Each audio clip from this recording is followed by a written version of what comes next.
stuff I like. All week long, I've been talking about the movies that I saw, Baby Driver and A Ghost Story, movies that were in a genre but did not fulfill the requirements of the genre. And this is one of my big beefs, okay?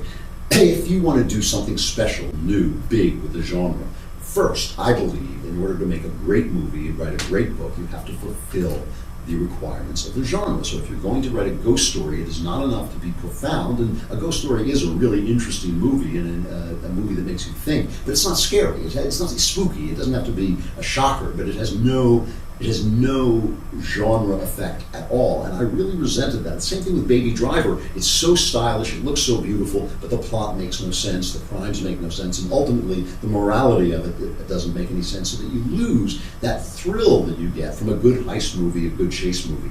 Here's a movie that shows you how it's done, and this is Blade Runner, based on Philip K. Dick. You know, this is one of the best things I saw, was a trailer. Possible it stinks, but it looked really good, I have to say.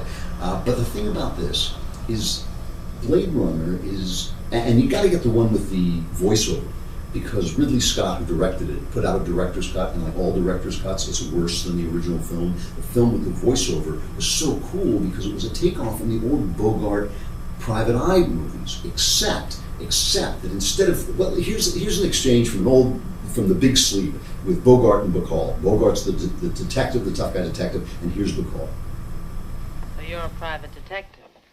I didn't know they existed except in books, or else they were greasy little men snooping around hotel corridors. Ah, you're a mess, aren't you? I'm not very tall either. Next time I'll come on stilts, wear a white tie, and carry a tennis racket. I doubt if even that would help.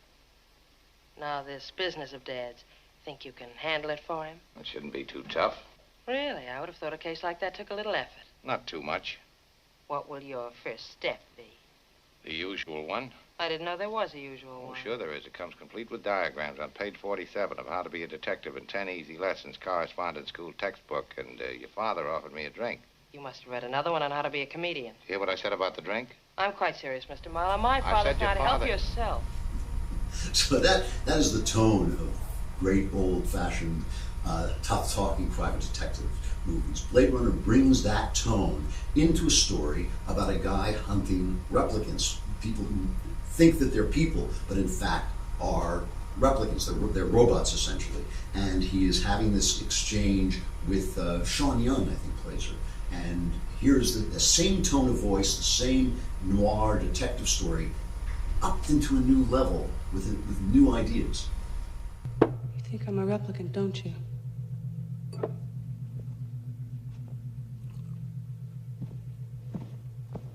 Look. It's me with my mother. Yeah?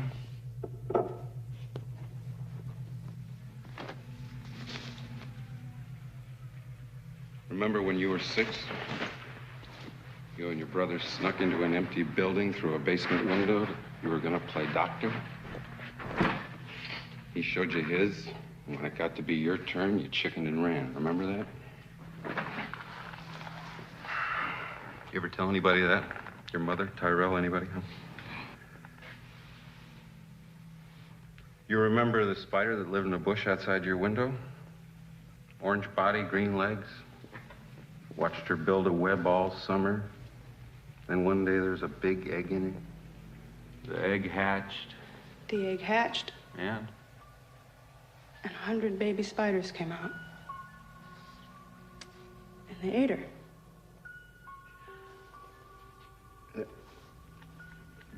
Implants.